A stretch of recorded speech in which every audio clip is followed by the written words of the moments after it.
রুমিন ফারহানা নির্বাচনে বিজয়ী হয়ে প্রথমেই তারেক রহমানকে হুমকি দিয়ে গালাগালি করেছেন। গতকালকে রাতেও দেখলাম কেউ ফোন দিয়েছে, হয়তো অভিনন্দন জানানোর জন্য দিয়েছে। বিএনপির লোকাল লিডাররা মানুষকে ঘরে ঘরে গিয়ে ভয় দেখিয়েছে। এদিকে আজ রুমিন ফারহানা নির্বাচনে বিজয়ী হয়ে প্রথমেই তারেক রহমানকে কঠিন হুমকি দেয়। বিএনপি দলের বিরুদ্ধে সরাসরি কথা বলে, অন্যদিকে জামাতের পরাজয়ে জামাতের পক্ষ নেয় রুমিন ফারহানা। বিএনপির লোকাল লিডাররা রাতে গিয়ে টাকা বিলি করেছে। বিএনপির লোকাল লিডাররা ভোট রিমোট সেন্টারগুলো ধামাউড়া, ওরাইলের ধামাউড়া, ধোবাজাইল ওগুলোতে গিয়ে ভোট ছাপিয়েছে, রিগ করেছে এবং তারা ফলাফল বিভিন্ন কেন্দ্রে আটকে রেখেছে। গতকালকে রাতে উচালিয়া পাড়ায় রাত 10:30 পর্যন্ত আমি কেন্দ্রের ভিতরে ঢুকে 5 বারের মতো ফল গণনা করতে বাধ্য করেছে। দেখা গেছে এতগুলো ভুয়া ভোট, ভুয়া ব্যালট পেপারে তারা খেজুর গাছ মার্কায় দিয়ে এসছে। এদিকে নির্বাচনের পরেই রাষ্ট্রপতির খেলা শুরু। বাতিল হতে পারে গণভোট, 6 মাসের মধ্যে নতুন নির্বাচনের ঘোষণা। কপাল খুলে গেল শেখ হাসিনার। রাষ্ট্রপতি সুযোগ পেয়েছেন, ইউনূস সরকার যেভাবে তাকে অপমান করেছেন, সেই অপমানের শোধটাই বা তোলবার বিএনপি তখন করতে পারে কি নতুন করে আবার গণভোটের ব্যবস্থা। আমি সারা বাংলাদেশের অন্যান্য রাজনৈতিক দলের নেতাকর্মী সমর্থকদের উদ্দেশ্য একটি দলের প্রধান হিসেবে বলবো যে নির্বাচন পরবর্তী বিভিন্ন ধরনের সহিংসতা আমরা দেখে থাকি। এই নির্বাচনের পরে যেন কোনো ধরনের রাজনৈতিক সহিংসতা, প্রতিহিংসার ঘটনা না ঘটে। সারা দেশে বিজয়ী হওয়া নির্বাচিত এমপিরা একে একে অনেক বক্তব্য দিচ্ছে। এইদিকে রুমিন ফারহানার বক্তব্যে সারা দেশে তুলপার একটা পরিস্থিতি তৈরি হয়। রুমিন ফারহানা সরাসরি বিএনপি দলের বিরুদ্ধে কথা বলতেছে এবং তারেক রহমানের অনেক কুকর্ম সামনে তুলে ধরে তারেক রহমানকে সরাসরি হুঁশিয়ারি দিচ্ছে। রুমিন ফারহানাও বিপদে পড়ে। আপনারা সম্পূর্ণ ভিডিও দেখবেন কে কি কথা বলতেছে এবং রুমিন ফারহানার বক্তব্যের পর দেশে যে একটা নতুন পরিস্থিতি তৈরি হয়, নির্বাচনের বিষয়ে অনেক তথ্য আসে, সবকিছুই দেখতে পারবেন এই একটি ভিডিওতে। চেষ্টা করেছে বিএনপির লোকাল লিডাররা মানুষকে ঘরে ঘরে গিয়ে ভয় দেখিয়েছে। বিএনপির লোকাল লিডাররা রাতে গিয়ে টাকা বিলি করেছে।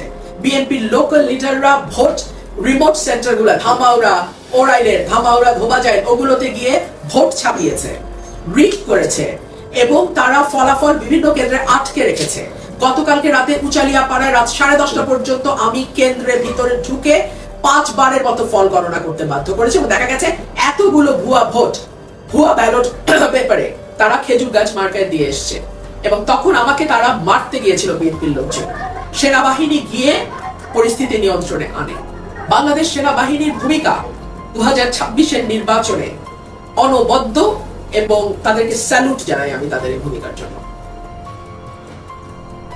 আপা, এখন আপনি তো দীর্ঘদিন বিএনপির সঙ্গে ছিলেন, লড়াই সংগ্রামে ছিলেন, আপনার দলটা তো একটা ভালো ফলাফল নির্বাচনে, এই বিষয়টা আপনি কিভাবে দেখছেন? আমি শুভেচ্ছা জানাই যারাই ভালো ফলাফল করেছে, দল হোক ব্যক্তি হোক, যারাই ভালো ফলাফল করেছে, ডেফিনেটলি তাদের প্রতি আমার শুভেচ্ছা থাকবে এবং আশা করব প্রত্যেকেই তার অবস্থান থেকে তার শপথ অনুযায়ী তার যে দায়িত্ব এবং কর্তব্য সেটা তারা পালন করবে। আপনি কি মনে করেন আপা স্বতন্ত্রভাবে আপনি শক্তিশালী অবস্থানে থাকবেন, নাকি ঘরের মেয়ে ঘরে ফিরে গেলে সেটা বেটার হবে? কি মনে করেন? ঘরের মেয়ে, আমি তো ঘরের মেয়ে হলাম ব্রাহ্মণবাড়িয়ার, আমি তো ঘরেই আছি। ঘরের মেয়ে তো বাইরে যায়নি। আমি যদি গিয়ে সিলেটে নির্বাচন করতাম তাহলে বলতে ঘরের মেয়ে বাইরে গেছে। আমি ব্রাহ্মণবাড়িয়ার মেয়ে, আমি তো ব্রাহ্মণবাড়িয়াতেই আছি। আপনার দল আপা? আমার দল তো আমাকে বহিষ্কারই করে দিয়েছে। আমার দল বলে তো কিছু, এটা তারেক রহমান সাহেবের দল, উনি তো আমাকে বহিষ্কার করে দিয়েছেন, তার আমার দল না। আবার দলগতভাবে বিএনপিকে ধন্যবাদ জানান আপনি কি কারণে? যে ওনার আমি তো অভিনন্দন জানালাম। ধন্যবাদ দেওয়ার মতো কারণে সেটা জানালেন কিনা অভিনন্দন? আপনার সাথে অভিনন্দন দিলাম। কতটা চ্যালেঞ্জিং ছিল আপনার এই জিতে আসাটা? ভয়ানক, একটু বলবেন প্লিজ। ভয়ানক। প্রশাসন অসম্ভব রকম বায়াসড ছিল আমাদের প্রতি। পদে পদে তারা থামানোর চেষ্টা করেছে, হেনস্থা করার চেষ্টা করেছে। ইভেন প্রশাসন আগের দিন, ভোটের আগের দিন চেয়ারম্যানদের ডেকে নিয়ে গিয়ে বলেছে যে আপনারা তো আমাদের লোক, আপনারা বুঝে ভোট দিবেন। সো এরকম দুষ্টামি প্রশাসন করেছে এবং আমি বলবো যে এই যে পলিটিশিয়ানদের তাচ্ছিল্য করা, এটা হচ্ছে গত 15 বছরের সংস্কৃতি। কারণ প্রশাসনের উপর নির্ভর করে গত 15 বছর সরকার চলেছে। কোনো পলিটিশিয়ান নিজের জনপ্রিয়তায় জিতে আসতে পারে নাই। সো প্রশাসনের মজ্জায় ঢুকে গেছে যে দে আর অল ইন অল। কিন্তু ব্রাহ্মণবাড়িয়া 2-তে তারা বুঝতে শুরু করেছে যে মানুষ হচ্ছে অল ইন অল এবং এটা প্রশাসন, ব্রাহ্মণবাড়িয়াতে অন্তত কাজ করতে হলে প্রশাসনকে এটা আমলে নিয়ে কাজ করতে হবে যে সকল ক্ষমতার উৎস জনগণ এবং প্রশাসনের সমস্ত খরচপাতি আসে দেশের সাধারণ, একেবারে সাধারণ মানুষের আয় থেকে, সাধারণ মানুষের টাকা থেকে। এটা প্রশাসনকে বুঝে কাজ করতে হবে। শরীফ ভাই আছেন? আপা, আপনার কথায় আমরা কিছুটা অভিমানের শুরু পেলাম। যেহেতু মানে বিএনপির বিএনপিকে বহিষ্কার করা হয়েছে, কিন্তু যে গণতন্ত্রের পথের জন্য এতদিন লড়াই সংগ্রাম সবাই করেছে, আপনি নিজেও মানে রাজপথে ছিলেন, দীর্ঘদিন সোচ্চার ছিলেন, 5 আগস্টের পরেও আপনি সোচ্চার ছিলেন, দল হিসেবে আপনি দলকে প্রচুর পরিমাণ সাপোর্ট দিয়েছেন। তো এখন যদি বলি যে বিএনপির যে জয় এসছে, সেই জয়ে আপনার এবং বিএনপি দাবি দেওয়া তো চাওয়া তো একই রকম ছিল, এখন আপনাদের কি বলি যে ব্যাপক সমালোচিত। এত কিছুর পরও দমে যাননি এই প্রার্থী। বিপুল ব্যবধানে জয়ী হয়ে নিজের জাত চেনালেন রুমিন ফারহানা। বৃহস্পতিবার মধ্যরাতে নির্বাচনের রিটার্নিং কর্মকর্তা ও ব্রাহ্মণবাড়িয়া জেলা প্রশাসক শারমিন আক্তার জাহান বেসরকারিভাবে তাকে বিজয়ী ঘোষণা করেন। স্বতন্ত্র লড়াইয়ে নিজের জাত চেনালেন রুমিন ফারহানা। কলার ছড়ি নিজ প্রতীকে পা হটকেছে, পাত্তাই পায়নি শাপলাকলি। দল থেকে বহিষ্কারের পরও নিজের জনপ্রিয়তায় ব্রাহ্মণবাড়িয়া 2 আসনে হাঁস প্রতীকে জয় তুলে নিয়েছেন তিনি।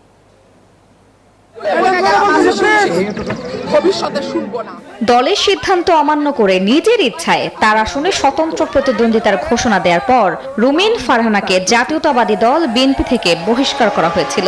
দলের সব পদের পাশাপাশি সদস্য পদ থেকেও বাদ পড়েন রুমিন ফারহানা। এরপর দীর্ঘ লড়াই,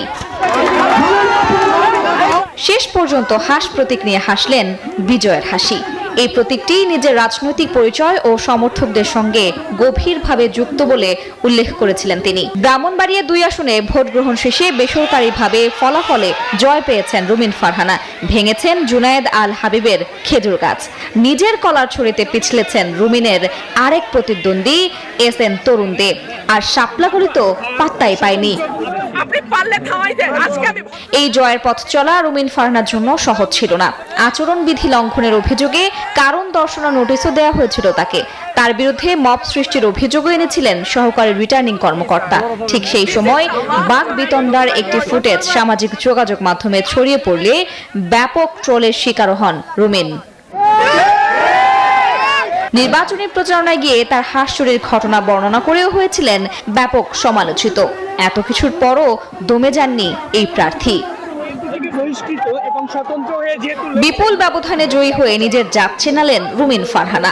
বৃহস্পতিবার মধ্যরাতে নির্বাচনের রিটার্নিং কর্মকর্তা ও অসংখ্য মানুষ যারা সন্দেহ পোষণ করেছিলেন যে ডক্টর ইউনূস সত্যি নির্বাচন দিবেন কিনা, কিন্তু নির্বাচনটি তো হলো। সেই জায়গা থেকে যারা ডক্টর মোহাম্মদ ইউনূস সরকারের চাটুকারিতা করছেন এখন পর্যন্ত, তারা বলছেন কি হলো, নির্বাচন তো হয়েই গেল, তাহলে কেন আমরা এই কথা বলছিলাম? অবশ্যই আমাদের আশঙ্কার আমাদের সন্দেহের যথেষ্ট কারণ ছিল, আশঙ্কার যথেষ্ট ভিত্তি ছিল। তার কারণ ডক্টর মোহাম্মদ ইউনূস সাহেব যে ডিপ স্টেটের হয়ে খেলছেন, সেই আশঙ্কা থেকেই এই কথাগুলো বলেছিলাম এবং এখনো বলছি তার খেলা যে শেষ হয়নি সেই বিষয়ে সন্দেহ এখনো পর্যন্ত আমাদের রয়েছে। কেমন? বিএনপি 2/3 আসনে জয়লাভ করেছে, নিরঙ্কুশ সংখ্যাগরিষ্ঠতা পেয়েছে, যথেষ্ট শক্তিমান একটা সরকার তারা গঠন করতে যাচ্ছে। কিন্তু শক্তিমান হওয়া সত্ত্বেও বিএনপি নিজের মতো করে আসলে কতটা স্বাধীনভাবে কাজ করতে পারবে সেই প্রশ্ন কিন্তু রয়ে যাচ্ছে। তার কারণ দেখুন, এই ইলেকশনে ইঞ্জিনিয়ারিং ঘটেছে, স্পষ্টভাবে বলতে চাই। নানান ধরনের ডিজাইন অ্যাপ্লাই করা হয়েছে। আমি তারপরেও বলে রাখি, ডিজাইন অ্যাপ্লাই হোক আর না হোক, বিএনপি যে আসনগুলো অর্জন করেছে এগুলো তারা ডিজার্ভ করে। হয়তো এর চেয়েও বেশি আসন তারা পেতে পারত। কেমন? প্রথম কথা হচ্ছে, যেখানে ভোটের দিন সকাল 11টায় ইসি থেকে জানানো হলো যে সারা দেশে কাস্টিংয়ের হার কত, ওই মুহূর্ত পর্যন্ত 10:30 পর্যন্ত তারা প্রাপ্ত তথ্যের ফলাফলের ভিত্তিতে তারা জানালো যে 14.96% ভোট কাস্টিং হয়েছে। পরবর্তীতে 1 ঘন্টা পর জানানো হলো যে 11:30 পর্যন্ত কাস্টিং হয়েছে 32.88%। তাহলে 4:30টায় যখন ভোট শেষ হলো, তাহলে 5:30টায়, 6টায়, 7টায়, 8টায় রাতে কেন টোটাল কাস্টিং এর হারটি জানানো গেল না? এর আগে নির্বাচনগুলোতে আমরা দেখেছি ফলাফল পেতে একটু দেরি, একটু তাড়াতাড়ি, যেভাবেই আমরা পাই না কেন, কাস্টিং এর বিষয়টি তো নির্বাচন কমিশন সচিবালয় থেকে ভোট শেষ হওয়ার মোটামুটি ঘন্টাখানেক বা ঘন্টা দেড়েকের মধ্যে জানিয়ে দেওয়া হয় সবসময়। এইখানে কেন রাত গড়িয়ে, বিকাল গড়িয়ে সন্ধ্যা, সন্ধ্যা গড়িয়ে রাত, রাত গড়িয়ে ভোর রাতে এসে জানানো হলো যে 60.69% সারা দেশে জাতীয় নির্বাচনে ভোট প্রদানের হার? এবং যেটি এখন জানা যাচ্ছে, আগে থেকে আমরা ধারণা করে রেখেছিলাম যে 60% বা 65% কাস্টিংয়ের হার দেখানো হবে, এটা আমি নিজেই বলে রেখেছিলাম। এবং সরকারের পক্ষ থেকে পররাষ্ট্র উপদেষ্টা তিনিও আগে থেকে জানিয়ে রেখেছিলেন যে 55% ভোট কাস্ট হতে পারে, তার সাথে মিলে যাচ্ছে। আরও বড় কথা যে এখনো পর্যন্ত হা ভোটকে জিতিয়ে রাখা হয়েছে এবং হা ভোটই জয়যুক্ত হবে। যদি তাই হয় তাহলে আসলে যেই কথা বলছিলাম যে বিএনপি সরকার গঠন করার পরেও তারা কতটুকু কি করতে পারবে নিজেদের মতন করে। এবং এই যে রেফারেন্ডামের মাধ্যমে সংস্কার প্রক্রিয়ায় নিয়ে যাওয়া হচ্ছে, সংস্কার কে না চায়? দেশের প্রতিটি মানুষ সংস্কার চায়, এটা তো প্রকৃতির নিয়ম সংস্কারের পথে হেঁটে যাওয়া, এটাই বাস্তবতা, এটাই বিজ্ঞানের নিয়ম। পরিচিত অবস্থান সেটাকে কাজে লাগিয়ে এই অঞ্চলের মানুষের উন্নয়নের জন্য কাজ করব, তাদের পাশে থাকবো। তো এখন বলা চলে সেই প্রেশারটা আছে যে এখন মানুষের জন্য কাজ করা, যে তাদের যে কমিটমেন্ট দিয়েছিলাম তারা যেটা আমার কাছে প্রত্যাশা করেছে আমি সেটা পূরণে কাজ করবো। এবং বিশেষ করে আজকে যেহেতু সারা বাংলাদেশেই গতকালকের এই নির্বাচনে অংশগ্রহণকারী অনেকে জয়লাভ করেছে, অনেকে পরাজয় বরণ করেছে, আমি সারা বাংলাদেশেরই অন্যান্য রাজনৈতিক দলের নেতাকর্মী সমর্থকদের উদ্দেশ্য একটি দলের প্রধান হিসেবে বলবো যে নির্বাচন পরবর্তী বিভিন্ন ধরনের সহিংসতা আমরা দেখে থাকি, এই নির্বাচনের পরে যেন কোনো ধরনের রাজনৈতিক সহিংসতা প্রতিহিংসার ঘটনা না ঘটে সেদিকে সবাই খেয়াল রাখবেন। এবং আমার নির্বাচনী এলাকা গলাচিপা 10 মিনিট জনগণকে শান্তি এবং সম্প্রীতির রাজনীতি এবং পরিবেশ বজায় রাখার আমরা আহ্বান জানাবো।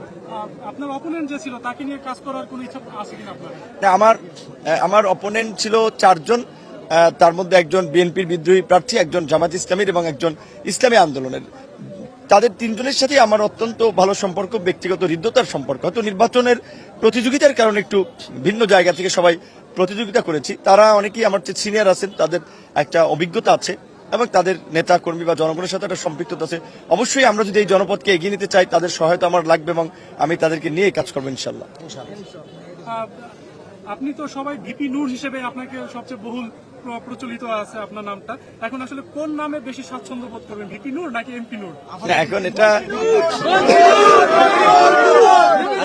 এটা আসলে ঢাকা বিশ্ববিদ্যালয়ে দীর্ঘদিন নির্বাচন ছিল না, 28 বছর পরে 2019 সালে নির্বাচন হয়েছিল। সেই নির্বাচনে জয়লাভের পরে হয়তো ভিপি নূর হিসেবেই অনেকে ডেকে থাকেন। এখন তো নিয়মিত ছাত্র সংসদ নির্বাচন হচ্ছে, কাজে এখন আর ভিপি নূর তো বলার সুযোগ নেই, আমি তো ভিপি নাই। দ্বিতীয়ত এখন সংসদ সদস্য হয়েছি, এটিও একটি সাময়িক 5 বছরের জন্য হয়তো পদ। আমার যে নাম এলাকার মানুষ চেনে তাদের ছেলে হিসেবে, তাদের সন্তান হিসেবে, এবং তারা যে নামে ডেকে খুশি বা যে নামে তারা তৃপ্তি পায় আমি সেই নামেই ডাকলেই খুশি তাদের। এখন এখানে আমরা যেহেতু জানেন যে বিএনপির সাথে দীর্ঘদিনের আন্দোলন সংগ্রামে ছিলাম, সেখানে বিএনপির একটি ঘোষণা ছিল যে জাতীয় সরকার করবে।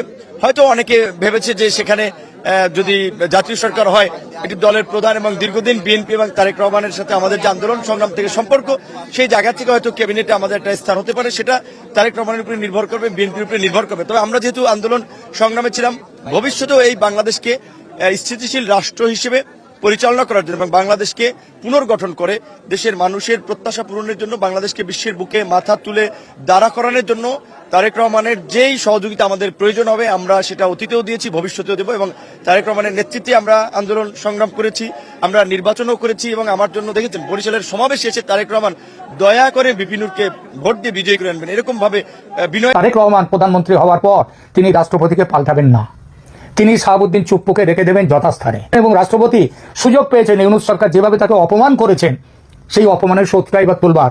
আবার বিএনপি গণভোটে যেতে পারে জুলাই সনদ নিয়ে ক্ষমতায় বসার পরে 6 মাস পরে।